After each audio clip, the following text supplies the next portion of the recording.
નમસ્કાર, આપ જોઈ રહ્યા છો TV9. હું છું હાર્દિક મોદી. શરૂઆત કરીશું ટોપ 9 સમાચારોની. ગુજરાતના વરસાદના ટોપ 9 સમાચારથી. મહેસાણા જિલ્લામાં વરસાદી માહોલ જામ્યો છે. જિલ્લાના તમામ તાલુકામાં વરસાદ વરસી રહ્યો છે. અનરાધાર વરસાદને પગલે અનેક વિસ્તારોમાં જળબંબાકારની સ્થિતિ. ભારે વરસાદને પગલે અનેક વિસ્તારમાં પાણી ભરાયા. નીચાણવાળા વિસ્તારોમાં વરસાદી પાણી ભરાયા. રાધનપુર ચોકડીથી ગોપીનાળા તરફ જતા રસ્તા પર કમરસમાં પાણી ભરાતા લોકોને ભારે હાલાકી. વરસાદને પગલે વાહન ચાલકો પાણી ભરાતા મુશ્કેલીમાં મુકાયા. પાણીમાં ડૂબી ગયેલી હાલતમાં અનેક ગાડીઓ જોવા મળી.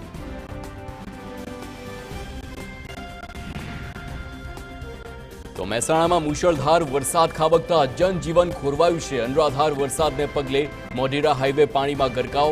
મોઢેરા રોડ પર વિસ્તારમાં કેડસમાં પાણી ભરાયા, જેને પગલે લોકોની મુશ્કેલીમાં વધારો થયો. પાણી ભરાતા મુખ્ય હાઈવે આસપાસની સોસાયટીના રહીશોની હાલત કફોડી બની.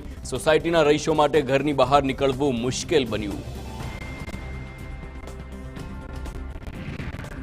આ તરફ ધોધમાર વરસાદથી મહેસાણા જળબંબાકાર થયું. ભારે વરસાદને પગલે અત્ર તત્ર સર્વત્ર પાણી ફરી વળ્યું છે. ગોપીનાળુ અને ભમરિયા નાળામાં પાણી ભરાતા મુશ્કેલી વધી છે. પાણીમાં ફસાયેલા 13 લોકોનું રેસ્ક્યુ કરવામાં આવ્યું. ગોપીનાળામાં ફાયર સેફટી વિભાગે રેસ્ક્યુ કર્યું હતું અને અહીં ટ્રેક્ટર પર સવાર 13 લોકો પાણીમાં ફસાયા હતા. પાણીમાં ગરકાવ નાળામાં ટ્રેક્ટર ચાલકે ટ્રેક્ટર જવા દીધું હતું, જ્યારે ટ્રેક્ટર પાણીમાં બંધ પડી જતા તેમાં સવાર લોકો ફસાયા હતા. તમામને ફાયર સેફટી વિભાગે રેસ્ક્યુ કરી બહાર કાઢ્યા.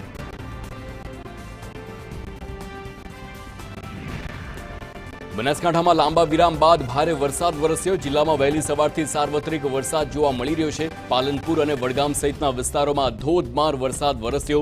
ભારે વરસાદના કારણે અનેક વિસ્તારોમાં પાણી ભરાયા. અવિરત વરસાદ વરસતા પાલનપુર અમદાવાદ હાઈવે પર પાણી ભરાયા છે. હાઈવે પર ઢીચણસમાં પાણી ભરાતા વાહન ચાલકો પરેશાન. બનાસકાંઠાના ડીસામાં 2 કલાકમાં વરસેલા ધોધમાર વરસાદને પગલે અનેક રસ્તાઓ બંધ થયા. ડીસાના રાણપુર રસ્તા પર આવેલી મોટા ભાગની સોસાયટીઓમાં પાણી ભરાઈ ગયા. સોસાયટીઓમાં વરસાદી પાણી ભરાતા સ્થાનિક લોકો પરેશાન થયા. રાણપુર રસ્તા પર આવેલી સોસાયટીમાં પાણી ભરાયા છે. અનેક વખત નગરપાલિકામાં વરસાદી પાણીના નિકાલ માટે રજૂઆત કરી હોવા છતાં કોઈ નિકાલ ન આવતો હોય તેવો સ્થાનિકોનો આક્ષેપ છે.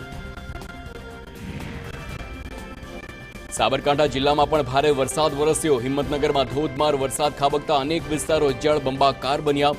વરસાદના પગલે હમીરગઢ ગામ પાસે આવેલા રેલવે અંડરબ્રિજમાં પાણી ભરાયું છે. રેલવે અંડરબ્રિજમાંથી પસાર થતી એસટી બસ પાણીમાં ગરકાવ. પાણી ભરાય તે પૂર્વે એસટી બસ અંડરબ્રિજમાં જ સેન્સરના કારણે બંધ પડી હતી. આસપાસના ખેતરોનું તેમજ ગામોનું પાણી અંડરબ્રિજમાં વર્ષોથી ભરાય છે. વરસાદી પાણીના નિકાલના અભાવે દર વર્ષે અંડરબ્રિજમાં પાણી ભરાય છે. વરસાદની રાહ જોતા અરવલ્લી જિલ્લામાં મેઘરાજા મહેરબાન થયા છે. મોડાસામાં ધોધમાર વરસાદ પડ્યો. મુખ્ય બજારમાં પાણી ભરાયા છે, જ્યારે મેઘરજમાં નીચાણવાળા વિસ્તારોમાં આવેલી દુકાનોમાં પાણી ભરાયા છે. તો પડેલા વરસાદના કારણે મીઠાસણ નજીક અમરતપુરા કંપામાં ચેકડેમ છલકાયો છે. ઉપરવાસમાં વરસાદના કારણે મેશ્વો નદી 2 કાંઠે થઈ છે. અરવલ્લીના ગૌરવ સમો સુનસર ડેમ પણ જીવંત થયો છે. છોટાઉદેપુરના ડુંગરબીત ગામે બાઇક સવાર તણાયો છે. કોઝવે ઉપરથી પસાર થતા ધસમસતા પ્રવાહમાં તણાયો યુવક. સ્થાનિકોએ રેસ્ક્યુ કરીને યુવાનને બહાર કાઢ્યો.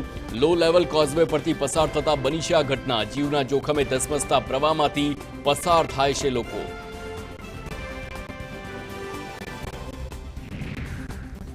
સમગ્ર રાજ્યમાં સાર્વત્રિક વરસાદ વરસી રહ્યો છે, ત્યારે હવામાન વિભાગે રાજ્યમાં આગામી 7 દિવસ વરસાદી માહોલની આગાહી કરી છે.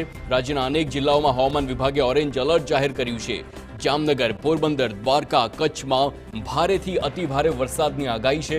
ગાજવીજ અને ભારે પવન સાથે વરસાદની શક્યતા છે. અમદાવાદ અને ગાંધીનગરમાં પણ વરસાદનું ઓરેન્જ એલર્ટ જાહેર કરાયું છે. અમદાવાદમાં અતિભારે વરસાદની આગાહી કરવામાં આવી છે.